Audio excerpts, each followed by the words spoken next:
What you see is what you get. This is episode 3, season 1.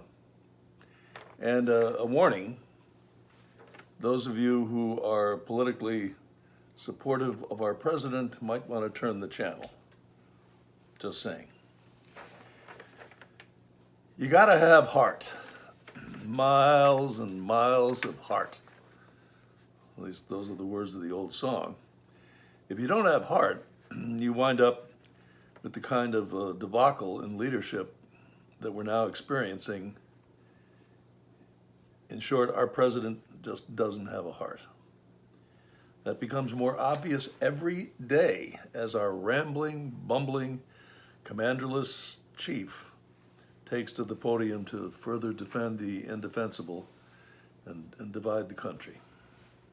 And now, we have real reason to question whether he has a head as well, with his comments about injecting disinfectants into our bodies.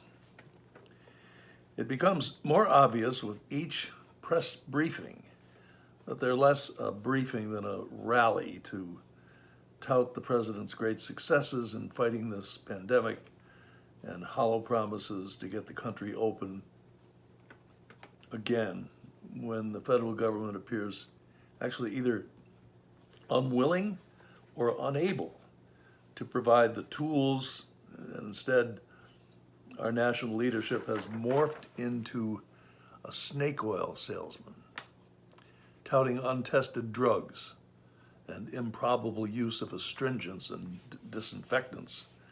That's no excuse for serious study and workable solutions. We need the swabs and the reagents necessary to dramatically expand testing for the virus, because without proper testing, we can't reopen our stores and restaurants and shops, lest the virus retain its grip.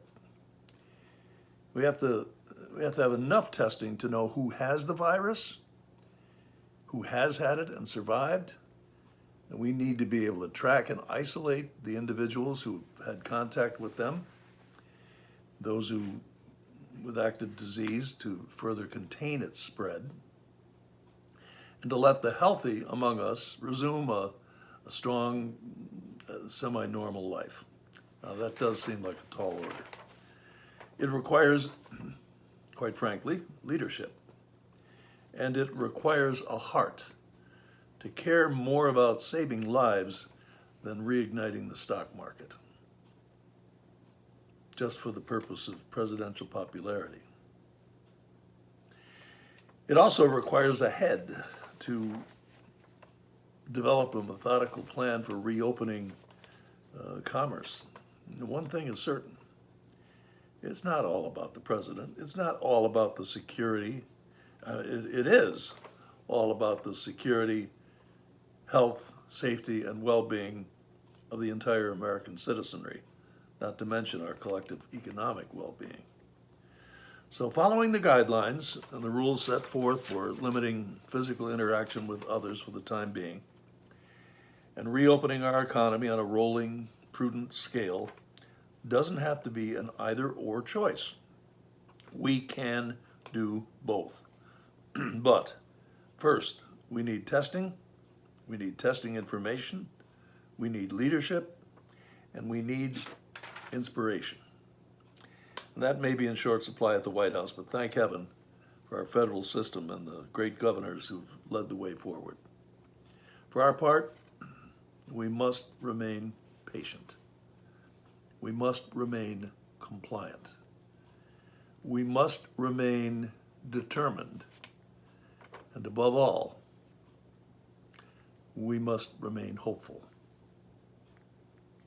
It will get better.